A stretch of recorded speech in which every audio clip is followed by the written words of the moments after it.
No matter how many businesses you would like to start, it all starts from math. Math it's a tool for you, and it's a necessary tool. Because if you don't, your money won't work out right. Yeah. Or you're going to always have to hire somebody to do something that you should already know how to do. And it's also, you won't be able to properly estimate time. And you won't be able to estimate whether you're going to make money or not. 1, 2, 3, go. Jennifer Hardy, har. Believe it or not. Welcome to the Lawyer Dana Show. The Lawyer Dana Podcast. Wow, we have a lot to talk about. And we're going to do it right after this. Welcome to the Lawyer Dana Podcast. Welcome to the Lawyer Dana Podcast. And I am with Myles. What's your last name, Myles? Sears. Sears? Sears. Sears. Mm-hmm. Like Sears and Roebuck. Like no, the building. Sears. Like I remember that when we were talking. So I met Myles at my front door. And I was very impressed with you. How much money did you get off me? $600. And how long did it take you? It took us, plus the talking. Yeah. Had a good chat. I like that. About 20 minutes. Yep. And then would it take you about 10 minutes to go between two houses? So Yeah. 30-minute investment, $600, right? Yep. What awards have you won for your door-to-door work? Since I've met you, not really, but I've earned one which I'm very proud of, which was the one where I was awarded by iHeartRadio to being the youngest person to go on a podcast, and they awarded me for my door-to-door skills and said there was nobody really out here like me doing door-to-door, and I was proud of myself because I was like, there's a lot of people that's not like me, not as fortunate as well. That's the part I was... How often do you do door-to-door? 24/7. Get off of school, door-to-door. Free time on the weekends, door-to-door. I mean, and people say, is it something I'm forced to do? I say, no, it's something I choose to do because it's something I really enjoy more than doing other things on the regular basis. And you are extremely good at it. I will tell you that. Thank you. And do you know how much in total that you've done in sales door-to-door? No. You don't know? You haven't added it up? What do you think it is? This year. This year? It's not in its millions, I can tell you that, but it's definitely somewhere in between $20,000. $20,000? Nice. So tell me about what you do door-to-door. Basically, when we first started this company, we thought to ourselves, there's a lot of people doing door-to-door. And when people start a door-to-door company, the first thing they think to go to, the easiest thing to go to, is a magazine or energy or selling soap. That's the first thing they think to go to. And we decided there's no other door-to-door business that gives a person a job. So tell me about what you created. What I created. Tell me about the business that you do, because you're giving people jobs. Jobs and opportunities. And I also create bow ties, and I also have a real estate development company. Is that one of your bow ties that you got on? No. You didn't even wear one of your own? No. They were messing with me yesterday. That's why this book's here. They're like, how come you get this stack of books, you don't even have one of your own books? Like your podcast, you'd be telling people about your book. So you didn't bring one of your own bow ties? Well, no. How are you going to sell me a bow tie today? Well, okay. Here's the thing. I helped them design the bow tie. I haven't started making my own yet, though. Oh, okay. Helped them design it, though. Did you help somebody design that one? Yes. Nice. Who designed that one? I think his name was Mark Esperan. I know it was a Puerto Rican name, but I know his first name was Mark. Okay. Mr. Mark. Mr. Mark. Mr. Mark. So how old are you? 11 years and 1 week old. And so what made you get into doing what you're doing? I don't know. It's just a thought. I'm from St. Louis, Missouri, and it's a thought being able just to leave the state. Some people, when they go to the state, they end up living there, and you get sucked into all the stuff that happens around there, and I don't know, you feel trapped, but you can't leave now because you think, well, I'm losing all this stuff that I've built, but it's always great to have a fresh start. And it's better when you have people in your corner just, help you out, just in case. If you need that help, you need that push, you need that opportunity, you can leave those areas, and yeah, it's always great for a fresh start. So some people, they just feel trapped. So what brought you to the Dallas area? Dallas is a place of opportunities. I mean, some people say New York, and some people say California and Florida and those places. Dallas is big, man. It's full of great people. It has a whole bunch of great opportunities. I mean, Dallas is big. Everything's big in Dallas, right?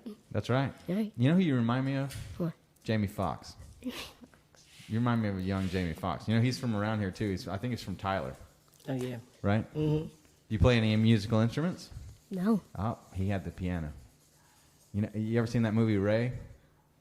Good, you're not Ray ready for that Charles? yet. No. You're going to have to watch the edited version. Now that I think He's about already it. advanced. I'm like, yeah, let's wait. And we're here, so it's Myles and Dana and Dana. Yes. So Dana. this is going to be one of the few. You got a guy's name, but I'll let you be here. Anyway. That's why when you said Dana, I was like, another male Dana. Myles, Dana, and Dana. On the regular basis, if I meet a Dana, I'll go back and tell my mom, I was like, we met a lady named Dana. And I was surprised. I was like, my first time meeting a male Dana. Nice. And sometimes when I meet male Danas or in things, I ask myself, interesting things, I ask myself, how do you feel about that? And I just ask myself this continuously when I see things. And I see things on a regular daily basis. You meet a whole bunch of people doing this.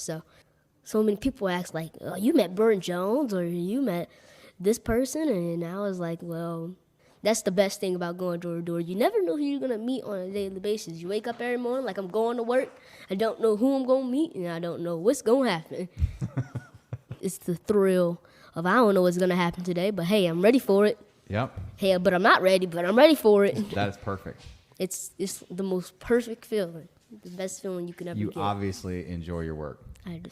Very Always, much. always, always keep that. Because what I see in you is you're going to be one of the most successful people on the planet Earth.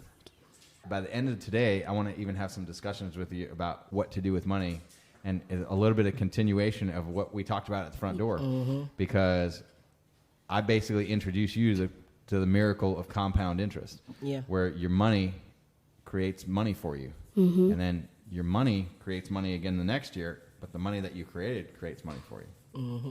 So I'll tell you about something that happened with me that Brenda and I were talking about. Is that today, do you know what Twitter is? And you know who Elon Musk is? Yes, and he's buying it. He did. It's closed today. It's his. He owns it. So the company had this stuff called stock. And what stock is basically they say, all right, we got this company. Let's divide it up into these things called shares.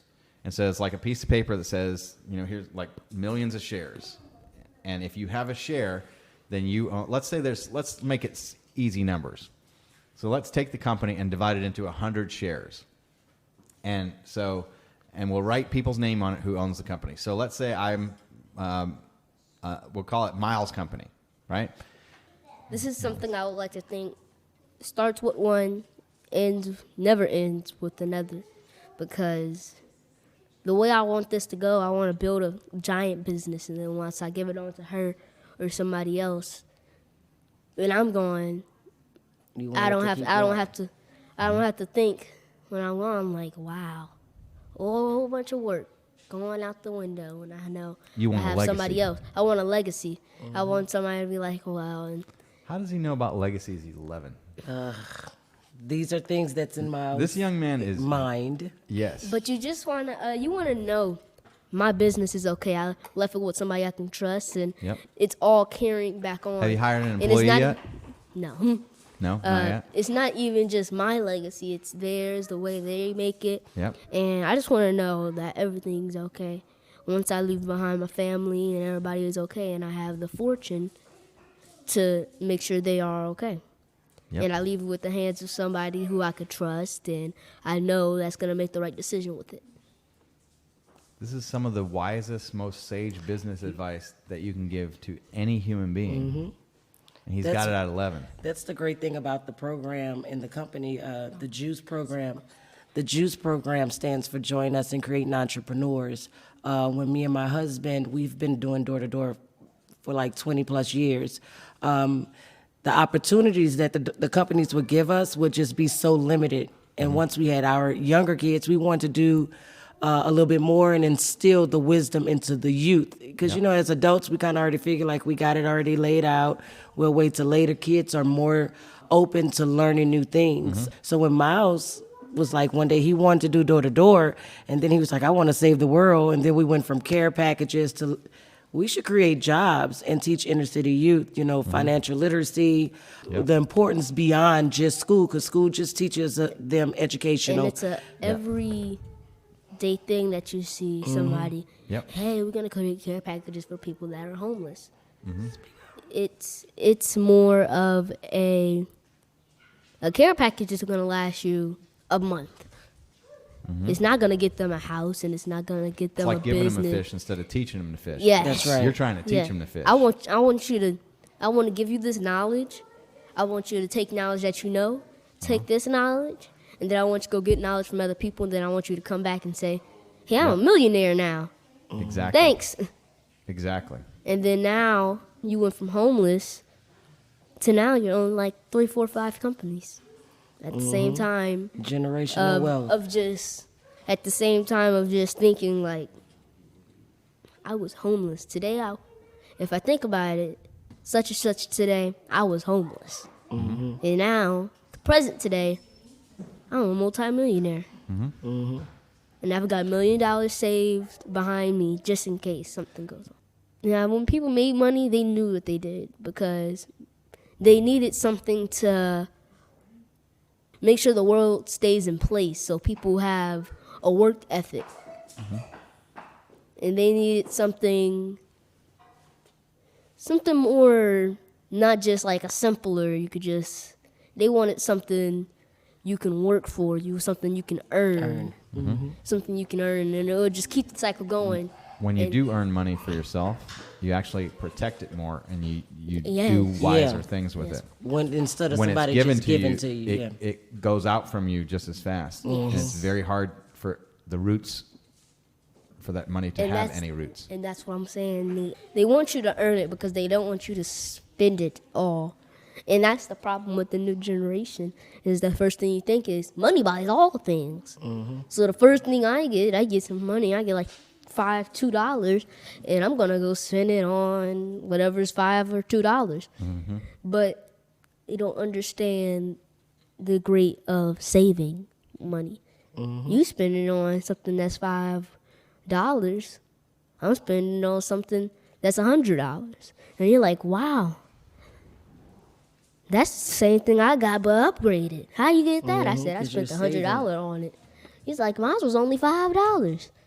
He's like, so how do I get $100? I said, I saved it. You just save it. And you put all that work in. You don't blow it all. So that's the best way to do The it. thing I want to teach you is investing. Because saving, that gets you some money. But the best thing about it is how your money earns you money. So I'm going to give you the gumball machine example. You ever seen, I don't even know if they have them anymore because people don't carry cash or whatever. Well, they do in the laundromats. They have them. Okay, so, or let's talk about, let's do a gumball machine because this is easy and it's actually something a kid can do and you might be able to do, is you have a gumball machine, you buy the gumball machine, you fill it up with gumballs, and then people have to put in a quarter and they buy a gumball. And so if there's 100 gumballs in there and they cost 25 cents each, then that is $25 that you can make off the gumballs. Well, if it only cost you $10 to buy all the gumballs to fill up the machine, that means every time that you sell out the machine, you make $15. So the work that you do is you got to earn the $10 to buy the gumballs in it. You have to earn the money to buy the machine first. So you save the money to buy the machine. And then with that money, you invest in buying the machine, and then you spend $10 more to put the gumballs in it. And then you let the machine pay you back. And let's say it takes a month, and you put it in the laundromat, and once a month you have to refill the machine. Well, that means once a month you sold $25 worth of gumballs. And then you put $10 more in, and you get $25 more back. So if the gumball machine costs you $100 to buy it, and $10 to fill it up, that's $110. And then in the first month, you make $15 because You make $25 and it costs you $10 more to do it. So the gumball machine, that's called a fixed cost because that amount was fixed. And then your variable cost is how many times that you have to fill up the gumball machine. And that varies based on how much it empties. But if you know, hey, every month I fill it up once a month, then that means I make $15 a month. Right? So what did you spend originally? You spent $100 to buy the gumball machine, and you spent $10 to fill it up. So you spent $110. And then it paid for itself from then on. And so after the first month, you made 15. The next month, you made 15 more. That's 30. 2 more months, that's 60. 2 more months, that's 90. 2 more months, that's $120. So you got 8 months. And then you finally start reaping your benefits. And you have paid back. And you can buy a second gumball machine.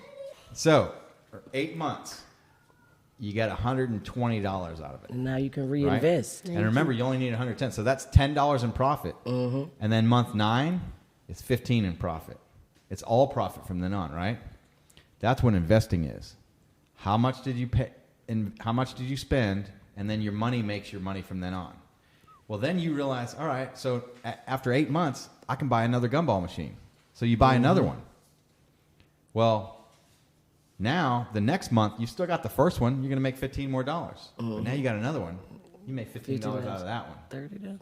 Now you're making $30 a month. So if it took you 8 months to pay for a gumball machine with one gumball machine, well, with 2 gumball machines, it's going to be half that amount of time. So in 4 months, now you can buy a third one.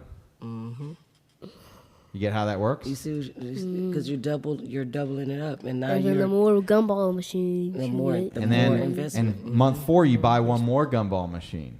So then you got 3 gumball machines making you $15 a month. Now that's $45 a month. In 2 months, you got $90, and you have that extra $10 off the other 2 that was still even extra. So you put in that money. So in 2 months, now you have 4 gumball machines. Now you make $60 a month.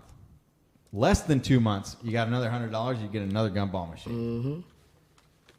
And now you're making $75 a month. 1 month later, well, a little bit more than a month, like 5 weeks, right? But in 2 months, now you buy another one. Now you got 6. And now you're making $85 a month. 2 months later, you buy another one. Now you're making $100 a month.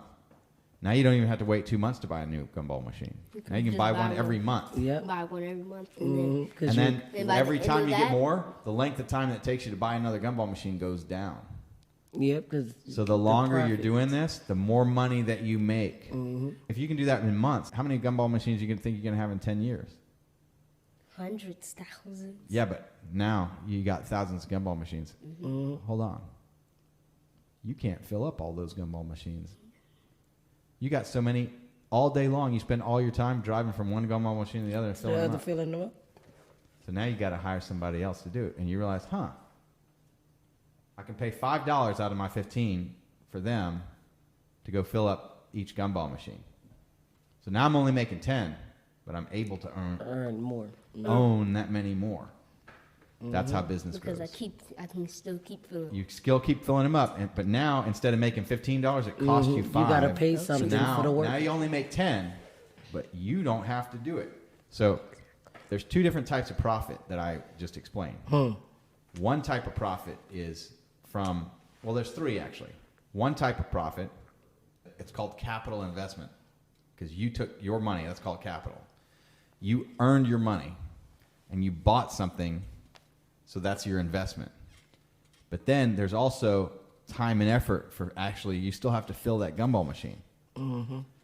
And so at first, you did that with your own labor. So what you did was you bought yourself an investment and a job, because your job was, I got to go fill that machine once a month. Well, your job was pretty easy at first. But then after a couple of years, you're like, I got 10 gumball machines I got to fill once a month. All right, I can still do that. But then 100, I don't know. And every time I get a gumball machine, I got to go find a place to put it. So I got to have a conversation with the laundromat owner And they go, well, you can put it there for $5 a month. And you're like, well, I only make $10 a month. How about I give you $2 a month? You know, so then you got to negotiate. That out. You got to negotiate that. And every time you got one, you got to find a good location. Then you realize, hey, hold on. My gumball machine, some kids smashed it open and broke my gumball machine. And took the money. Right? Like maybe this works good, maybe this doesn't. So maybe gumball machines are not the good one, and somebody just stole one, you know? Maybe I need to get a vending machine. But a vending machine, it's harder to steal, and if there's cameras, you know, maybe people aren't going to break into a vending machine. Vending machines make more money. Now, vending machines cost a couple of $1,000s. So these are the different type of decisions, like what business do I want to do? What do I want to invest in? Well, let me tell you one of the things that I invested in recently, and it was risky. But I heard that Elon Musk was going to buy Twitter, and he announced the price he was going to buy it at. $54. But the price of Twitter was like $47, $48 at the time. I was like, if I buy it right now, when he buys it, I'll make money. Right. So I bought a bunch. And then what happened was he tries to back out of the deal or whatever, and the price drops even lower. But then the deal decided to go through, and today I'm actually getting that money. And I wrote it out. If I would have panicked, it's at the first news that said he's trying to back out. I was like, well, I bought it at this much. I paid $47. If it goes down to the price is $40, I lose $7, right? You buy something for $47 and you sell it for $40. How much money do you have at the end of that? Buy something for $7 and you sell something. If I bought it, so let's say I buy this book and I paid $40, and I sell it to one of them for $40. How much money do I have left? Oh, just 40. Well, just 40. Right. How much did I start with? It's 47. Yeah. So I lost how much? 7. Yeah. So when the price, if I bought that stock at 47, when the price went down, I was like, nope, I'm going to hold on to it. I'm never going to sell it below the price I bought it for. And that's my risk, right? Turns out it went up to 54 and I made that my money. So here's what stock is. Do you know what stock? I'm seeing it on your face. I don't think you know what stock is. So stock, you got a company. And you go, you know what? It's my company. I own all of it. But I don't want to own all of it. I want to sell some of this company off so that I can have other people that kind of own the company too. So what I'm going to do is I'm going to divide it up into shares. So I'm going to say there's 100 shares. And I'm going to make a piece of paper. It's called a stock certificate. It's just a piece of paper that shows how much I own. And each one of these pieces of paper will be 1%. So one share. And I'm going to make 100 shares. I'm going to put my name on all the shares. But you know what? I want to sell a share of my company to Myles. So I'm going to take one of those, and I'm going to say, Myles, I'll sell you one share for $100. And you go, I'll take that. And so we write your name on it, and you give me $100, and I give you the share. Now I own 99 shares, and you own one share. Well, since there's 100, do you know what the word cent means? Have you heard of a cent? You know what 1 cent is? Yeah, like a penny. Do you know that technically in American money there's no such thing as a penny? What? It's a cent. It's 1 cent. If you look on it, it says a cent. A penny is British. A penny is British money. But everybody refers to it as a penny. Like, give me a penny. Right? So nickels aren't really. No, a nickel is a nickel. A nickel is 5 cents. So a penny is just a cent. Cent. A nickel is not 5 pennies. A nickel is 5 cents. Because a penny is technically British money. British money. It's the same thing. It's 1/100th of a pound. In the United States, we have dollars. Their money in Britain, they call it a pound. So you'll hear this expression, penny wise and pound foolish. I heard that before. That means that you're being wise about little pennies, but you're being foolish about With the pounds. dollars. So it's basically like saying you're making $1 if you walk to the end of the street, but there's pennies along the way. There's 20 pennies on the ground. So you pick up the 20 pennies, but then you miss the deadline and the pound goes away. So you were wise and you made 20 pennies, but you were foolish because it cost you a pound to do it. That's smart. And a pound is 100 pennies. Well, $1 is 100 cents. So there's a term called per cent. That means per 100. Because a cent, it's 100 cents in $1. The root word of cent is like centimeter. It means 100. So a centimeter is 1 meter divided up into 100 centimeters. So that's the unit. So what we know as a penny, but it's technically a cent, because if you look on a penny, we have any pennies in the room? I bet not. If you can find Nobody one, cares a it penny. says 1 cent on it. You have one? Nope. Not Your I don't have has- any cash on me at Your all. dad, my husband Right. loves finding pennies. So I know there's a penny in the room. I just don't know if I'll be able to find it. Actually. Boom. A Hey, penny. A cent. A cent. Take a look at that. Tell me what it says. I got it first. It says it's a penny. No. It says it's A a cent. A cent. 1 cent. 1 right? cent. It actually Yeah. is. Cool. So you learn something every day on the Lord Yeah. Data podcast. So Yeah. Every So- time we meet you, we learn so- something new. since you had 1 out of 100, that is 1 per 100 or 1%. So that there's things called percentages. So if you had 20, that would be 20%. I never knew that. That's how percentages and fractions and things work. And so the percent is that little line. So if you see 20 over 100, that little line means 20 out of 100 or 20 per 100. So it's 20%. Most math, it's basically just notation. It's like reading a foreign language. And so that's what a percentage is.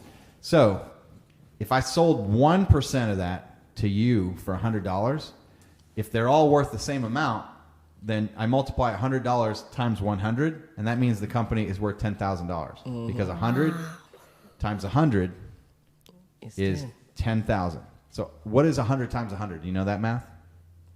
10,000. Well, sorry, 100 times 10 is what I meant. 100 times 10 is 1,000. Right. Just regular Times 10. 10,000. Right. So 100 times 10 one time is 1,000. 100 times 10 two times is 10,000. Well, 10 times 10 is what? 10 times 10 is 100. And so 100 times 100 is what? 100 times 100, 10,000. Okay. So we got, what's 10 times 10? 10 times 10 is 100. Times 10 Times 10 is 1,000. times 10. Is 10,000. Right. So what's 10 times 10? 10 times 10 is 100. What's 10 times 10? 10 times 10 is 100. What's 100 times 100? 100 times 100 is 20,000. No, you have it already. So this times this is the same thing as this times this times this times this, which is the same thing as this times this. It's all the same. So 10 times 10 is what? It was 1,000. This one. 10 Oh, wait, 100 times 10 is 1,000. times 10. Is 10,000. So knowing that, Oh, so 10 times 10 is what? 100. 10 times 10 is what?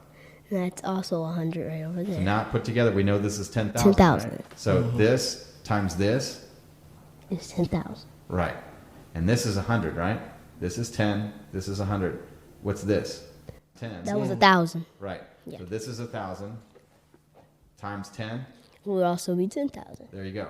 That's how all of that numbers work. And when you're multiplying by 10. And the reason why I chose 100 shares was also to help teach you percentages on that. Because if you can know percentages, this is the beginning of you knowing exactly how to invest. Because that lesson of the gumball machine, what that's called is compound interest. Because you have one, remember it took you 8 months if you only have one. But then if you have two, it takes you half that time. And then if you have a third one, it takes you 1/3 less time. If you have 4 of them, like if you have twice as many machines, it takes you half amount of time. Does that make sense to you?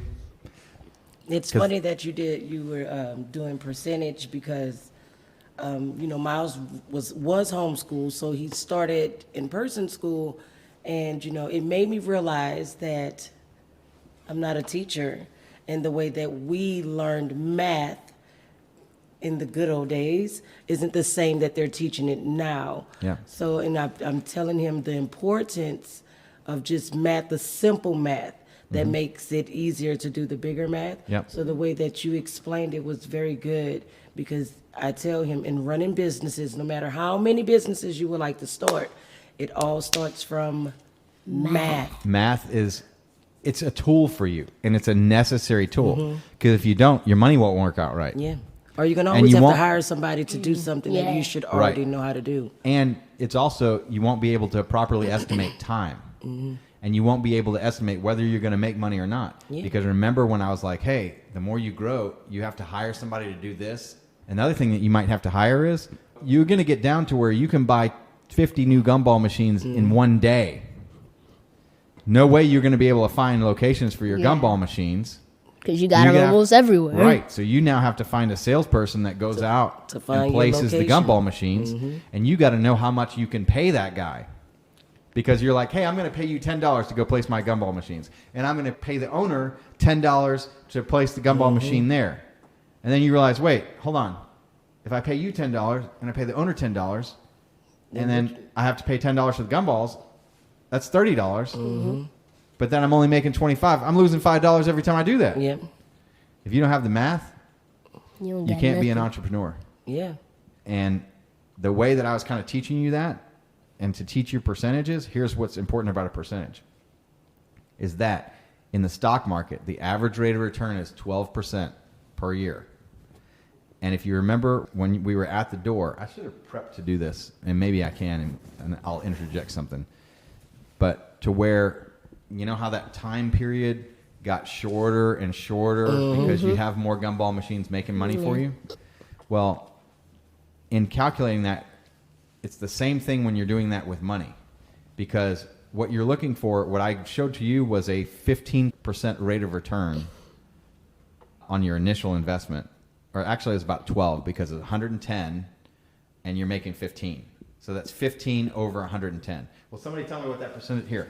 I'll actually do this. So if was you're about to making say. 15, you make $15 and then you divide that by 110 that you invested, that's a 13.6% rate of return. Because if you're looking at the $110 that you made, but you want to know percent, not per 110. Yeah, You not want to per know per total 100. profit. So if it's 15 per 110, it's going to be a little bit less than that proportionally for the 100. So in that example, you'd be making a 13.6 rate of return. If you make a 13.6% rate of return, what I'm going to do is I'm going to go into my calculator, and I'm going to say you have $110 that you invested, right? And let's say you're making a 13% rate of return. Or let's go 10, because you're going to have some more costs than that, right? Well, no, I tell you what, let's do the 13.6 straight. So you multiply that 1.136, because that's 100, because you still have your initial investment, and then the 0.136, that's how much you add to it. So you're multiplying that back. So at the end of 1 month, if you sell out all your gumball machines and you stop, then you have $124.96. Actually, you'd have $125 if you can still sell that gumball machine for $20, because you got the $25 you got out of it, and that covers you. Remember, you bought your gumball machine for $100, and you bought the gumballs for $10. So you got $110 in it, and if you sell the gumball machine for the same $100 you paid for it, now you turn your $110 into $125 in 1 month. So that means you totally have $124.96. If you then do it another month, 1.136. The next month you have 142. So let's keep doing that. Third month, fourth month, fifth month, sixth month, seventh month, 8, 9, 10, 11, 12, 13, 14, 15, 16, 17, 18 months. You have $1,000. You have $1,100. Right? It's hard working. Then 19, 20, 21, 22, 23, 24, 25, 26, 27, 28, 29, 30, 31, 32, 33, 34, 35, 36, 37, 38, 39, 40, 41, 2, 3, 4, 5, 6, 7, 8. In 4 years, you have $50,000 doing that business that we just talked about. In 5 years, that's 12 more months. 1, 2, 3, 4, 5, 6, 7, 8, 9, 10, 11, 12. You have $231,000. In 6 years, 1, 2, 3, 4, 5, 6, 7, 8, 9, 10, 11, You'll be 12. 17. You have $1 million. Wow. I'll be 17. If you start a gumball So- business. But here's the thing. If that was annually, that would be 70 years. We were at 6 times 12, which is 72. So basically, if this was yearly, that was 72 times that you grew at a 13.6 rate of return. So you're 11. When you're 81, if you get a 13.6 rate of return once a year on your entire investment, that will be $1 million just from that first $100 when you were 11. When you're 80. When you're 80. From $100. So you know that $100 that you were talking about earlier? You can turn that into $1 million at a 13.6 rate of return. And a 13.6 rate of return, how you do that is very doable. Because in the stock market, you can get that. And that is the rate of return that I got in a few months just with that one stock, Twitter, from Elon Musk. That's about what my rate of return was. That is And so I did that with my money, or some of my money, not all of it, because you don't want to do the same. You know what You don't happened want to with the big invest. guy. Yeah, you don't want You to. want to try with a bunch of different things, because some things you might lose a little money. Other things you'll make a lot of money. And you need that to average out. The winners and your losers, you need to average out to where you get somewhere between a 10 or 15, or if you can do better than that, rate of return. The Lawyer Data Podcast.